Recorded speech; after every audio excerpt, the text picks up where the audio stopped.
Hey, it's Cathy Johnson, and we're here for Yes, I Can Living, the podcast for and about entrepreneurial women. We're talking business with a dash of life, love, health, wealth, and faith. Let's get started. Hello, everyone, and welcome to this episode of Yes, I Can Living. I am your host, Cathy Johnson, and I am super excited to have with me today Kelly Hartman. Now, there's a little story here, as there always is, right? Our husbands knew each other. Now, I don't know, Kelly, you may have known Mark as well, but the husbands connected. My husband did the Time Boss program. I heard all about it. And anyway, when I heard about him and Time Boss and all of that, I knew I needed to connect with you. Yes. So thank you so much for me. being on the show today. I appreciate you being here. It's an honor. Thank you. Yep, absolutely. So tell us a little bit about your entrepreneurial journey and how did you come to create Time Boss and step into helping entrepreneurs with their time? And I know this is a thing you're doing with your husband, so please share. Yes. So thank you. Time Boss was created about a year and a half ago. It was Andrew and I together. I had previously been a multi-unit franchise owner and then sold those businesses. So I was, doing the entrepreneurial thing, but ultimately Andrew and I really wanted to work together. We've not had the idea for so many years. We knew we wanted to work together, but we didn't have that thing, that we were both passionate about. That was just the thing. So Andrew, who's been a COO over the years, earlier on in his career and in our marriage, he got so overwhelmed running early stage startup companies that he lost his sense of smell. This is kind of our founder's story. He lost his sense of smell. This was pre-COVID. He was just so overwhelmed. And it turns out that the body does strange things when it's overwhelmed. It's like a flashing red light. So he decided he was just going to consume anything he could on productivity and time management. He just had way too much to do and not enough time to do it. And so for his own survival, he worked on creating a framework that he could drive forward and find what he calls and what we now call in Time Boss his highest sustainable pace. That pace he can run at up here in perpetuity over the long haul. And so that was ultimately his only, his survival was how he created this framework. And then when I was really burnt out as a multi-unit franchise owner and felt like I was so overwhelmed, he sat down and kind of drew this on a napkin for me. And I said, this is going to work. I think this is so helpful. And he started having people at the same time leaning in and saying, can you coach me? Or can you come in and speak to my company? And that was the beginning of Time Boss. It started as a side hustle, and now we've grown to speak all over the world, and we work with some really great clients, and it's really rewarding. So he and I do that together, and we get to help people just experience freedom with their time and increase their effectiveness and their impact, but lower their stress and find greater peace. And that's just a joy to do. I love it. I love it. And the fact that it's been such a short period of time. And I think when Mark and your husband, when they were first together in the group, I think it was near the very beginning of that. And Mark may have been. It was. He was an early adopter. Mark was. We're grateful for his jumping in early. Oh, I love it. I love the fact too that you guys felt that there was something that you wanted to do together and just had to figure out what that was. And that's right. Yeah, so much fun. So was there a moment when you realized that time management wasn't just about productivity, but also about purpose and peace and alignment? I mean, the story that he lost his sense of smell and the idea that we all get so stressed out, I imagine that would be a pivotal moment right there. Yes. I think that was a pivotal moment, and then we've just continued to feel a greater sense of conviction since that point in time, because I think what's been missing in a lot of productivity or time management books, podcasts, you can scroll on LinkedIn and see all kinds of tips and tricks.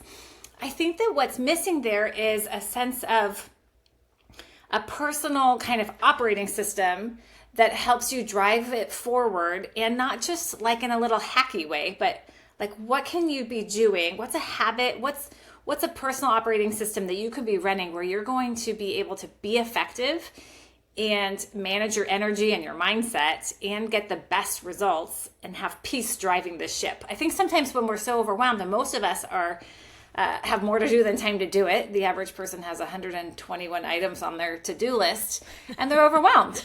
And that's the default for most people. So I think to have a comprehensive system that is driving the ship rather than just, I'll borrow this little hack, and it's, productivity is so much about squeezing as much as you can into as little amount of time as possible. So what we're excited about training people on is, how do you actually approach your day where you're going to find your highest sustainable pace, one that you can keep up with and be the most effective, and also not die on the vine while you're doing it. Yeah, 100%, right? Busy is not a badge of honor to be worn. That's right. That's right. No, thank you. Absolutely not, right? Yeah, we have so much already. It's like, yeah, let's get the priorities in place. Mm-hmm. So how do your faith and values influence the way you coach clients around time and priorities and leadership?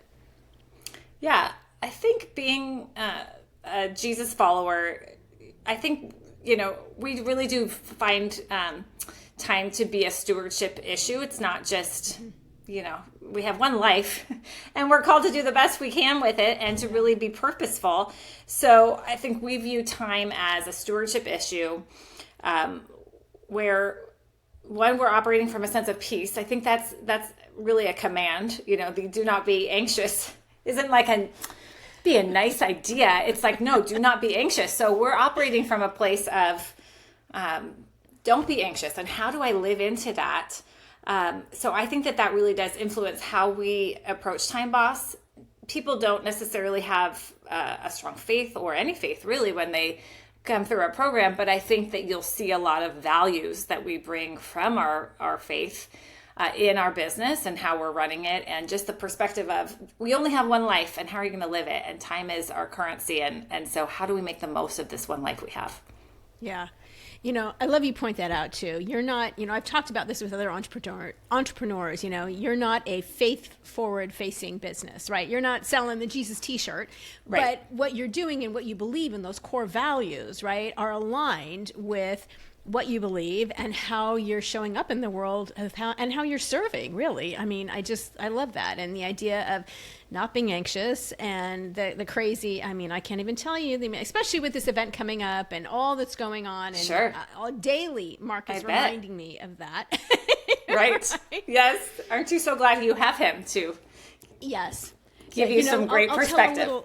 I'll tell a little story on him. Yesterday, he came into my office and I was a little bit in a frenetic kind of pace mode.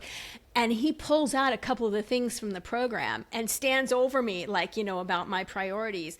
Oh, and I looked up at him at first and I thought, who do you think you are? Right?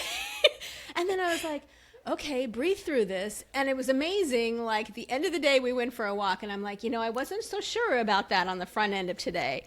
But wow, look at all I got done because you helped me pull back in using, some of the things that you guys teach. So, oh, that's great. So my little story on. Yes, I know. Sometimes new concepts can be really hard at first when people say, like, what do you mean I should, give a chunk of time to, things that might be interruptions during the day. People go, what do you mean? I need to fill out my calendar and max out every last minute. But I'm glad that you hung in there and saw that there were some benefits. Huge benefits. So there we go. Great. Oh, I'm glad. So what is the biggest mistake you see entrepreneurs making with their time?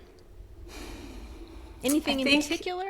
Yes. We often say that most people, entrepreneurs especially, treat their time like cash, they treat their time like credit, not cash. And we're helping them to treat their time like cash.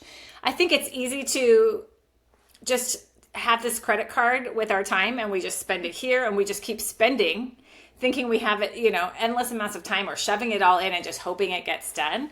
But when you start thinking about your time as cash, not credit, then you're going to make different choices and you're going to know when it has run out. And we have to deal with reality. A lot of people don't deal with reality and then they've just overspent. And then they're bummed because they've only gotten half their to-do list done, which was not realistic in the first place. So what we do is we often start from that place. Treat your time like credit, not cash. I'm sorry, I treat your time like cash, not credit. Got it. Yes. Let's not rack up the credit card debt. Don't rack up the credit card debt. Well, what about if somebody feels constantly busy and they're not making meaningful progress? Where do you suggest they start? What we often teach as kind of a principle framework is to start with separating out your proactive work from your reactive work. We all know that there are interruptions that come in during the day. You might have had them yesterday as you've got your plan and then the phone rings or you get interrupted. So what we often advise our clients to do is start with the proactive time and prioritize that first. So let's say you've got a few high priority things. Maybe you set those up for the morning and you allow yourself what we call a buffer or whirlwind in the afternoon to handle those things that are going to come in, those emails you need to respond to, or the phone calls, or the person who walks into your office and needs some support.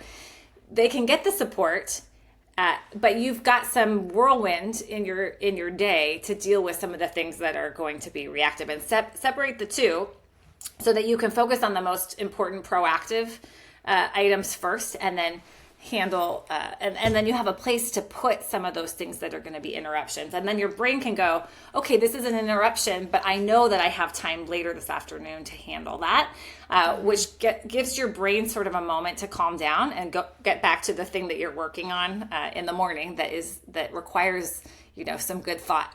So that's usually what we teach. Proactive time in the morning, and have some time built into your day that's a buffer time for interruptions. Yeah, that's a great idea. I mean, I've tried to do time blocking in the past, right? Or I do time blocking actually, but having that focus, right? In fact, I wrote a blog post a couple weeks ago. You may remember this. You remember that Mervyn's commercial where they were standing outside the window and they're going, open, open, open. Oh, right? yeah, of course. Okay, so I'm like, focus. Right. Yes. Right? Focus, because it's so easy. The number of distractions. I mean, I'm not one who has social media, notifications on my phone, and I turn off my email ding on my computer, right? And so I've tried to minimize those distractions, but still, there goes a squirrel. It's just like, boom, right? Yep. And so, and then you get kind of in that swirl. And I think you may know it, there's some statistic about when you are focused on something and your attention is pulled away.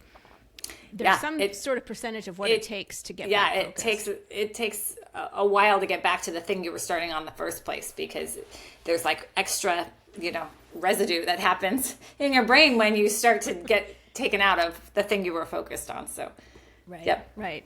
I love it. Okay. So what is one simple shift someone can make this week, that would immediately give them more margin, more focus, more peace? Peace. I think we all need more of that. Yes. One thing I recommend is just starting with 1 hour. Like if you can just start with 1 hour a day, the first hour of your day, you're not checking your email, your door is shut, you're not allowing for interruptions. But if you could just protect the first hour of your day to handle the thing that is most important, I think that you'll see a huge win. It's like, just start small with 1 hour and don't get into the email. Don't get into the other things that are going to take your focus away. But I think that there's a lot of power in just that first hour, the momentum that it builds by just starting small with the 1 hour and then allowing the day to continue, but at least you'll know that you've protected the first hour for the best and most important work for your day. Yeah, that's a great idea. Just start small. At least take one baby step, and even just That's 1 right. hour in your day, that can be huge. So I talk a lot about alignment, and in the faith field arena, especially with the conference coming up, aligning your vision and your values and making sure your areas of priority are highly aligned. How do you, or do you in your program, help people distinguish between what feels urgent, but what actually is aligned to what they're doing or their calling or their work or their focus? I think sometimes, even the thing yesterday with Mark and him coming in and saying, okay, and there were 5 or 6 things that I'm like, I got to do this and I got to do this and I got to do this, right? And he's like, okay, let's pull you back here. What are the actual things that need to be done first? So and maybe that was him using your program. Yes, to get I think back on track. There are some things that sound resonant there. Yeah. So one of the things that we teach is to have a weekly planning meeting with yourself. So this is a meeting, it goes on your calendar and you are committed. It's Cathy's time. You've got the hour that is going to set you up for the next week. So it could be a Friday, it could be maybe a Sunday evening, but that's where you're going to do the hard work to get everything out of your head and onto one piece of paper or one area where you're basically saying, these are the things that need to get done. And in doing so, then you're setting your future self up for success, and the week can start running itself because you've done the work ahead of time to plan for that.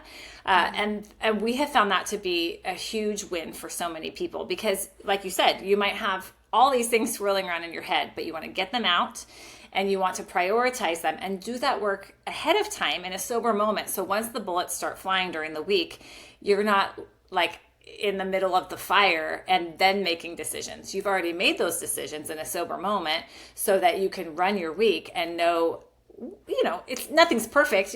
There will be interruptions and things like that. But at least you've done the work ahead of time to get it all out and to say, okay, these are the things I need to work on, and even prioritize them then so that they can align with your goals and your values and the things that are most important to you. And you've done that work ahead of time in a sober moment. I love that. So let me ask you a personal question. Are you digital or paper calendar? I am a digital calendar, but I definitely use paper to get everything out of my head.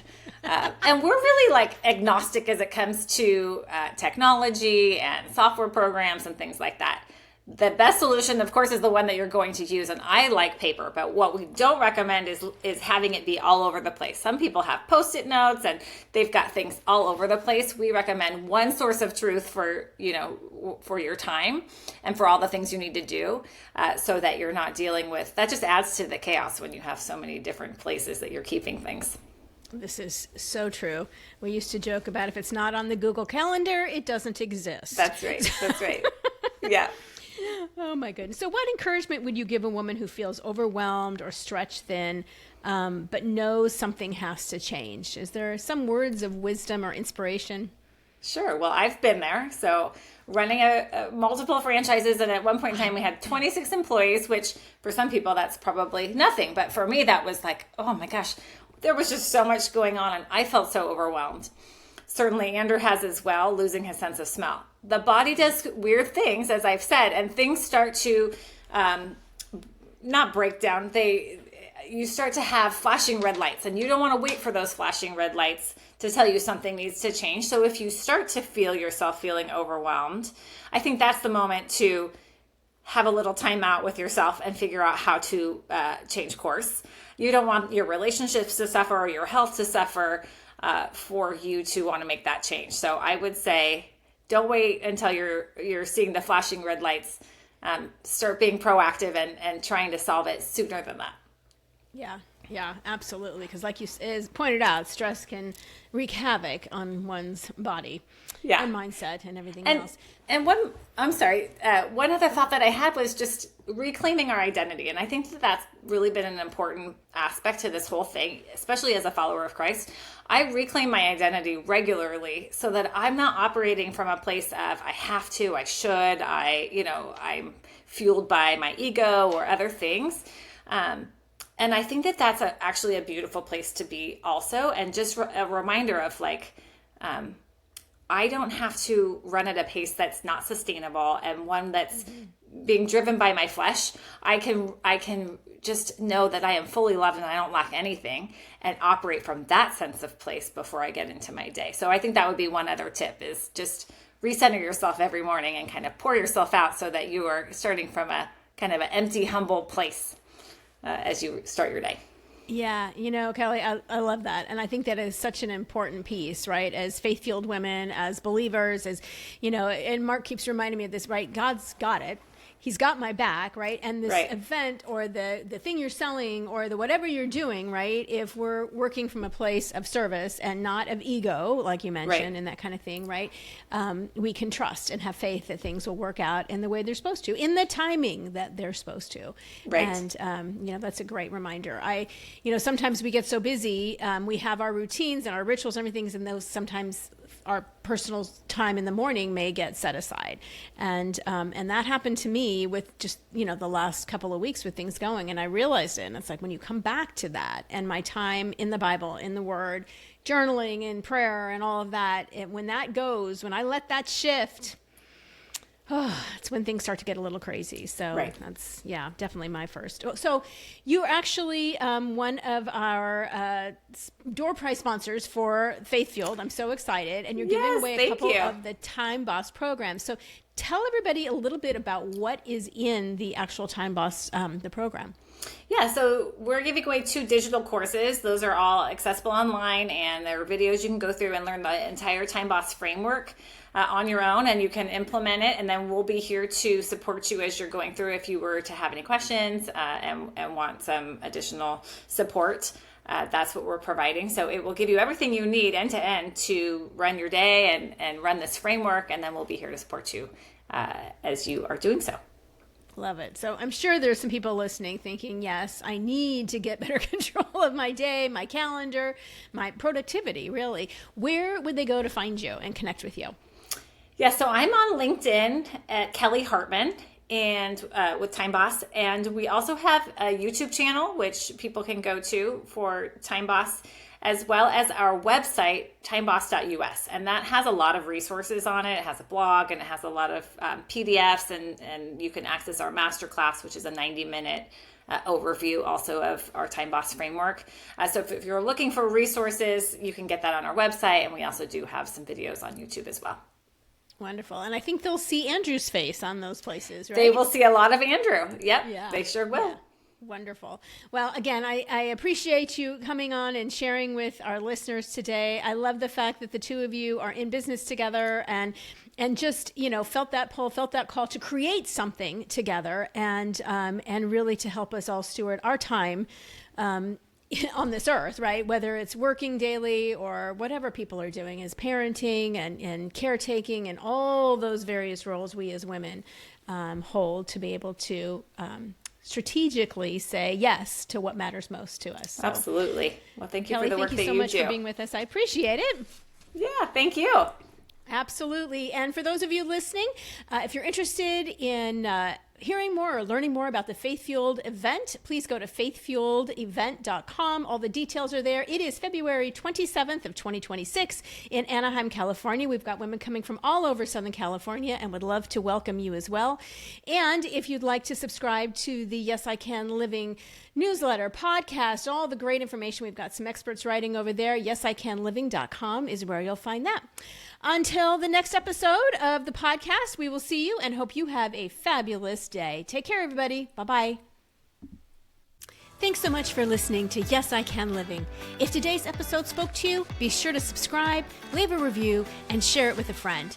And if you're craving deeper connection and real conversation, I'd love to invite you to the table, our community of faith-fueled women building businesses and lives they love. Go to yesicanliving.com and click on The Table. See you there.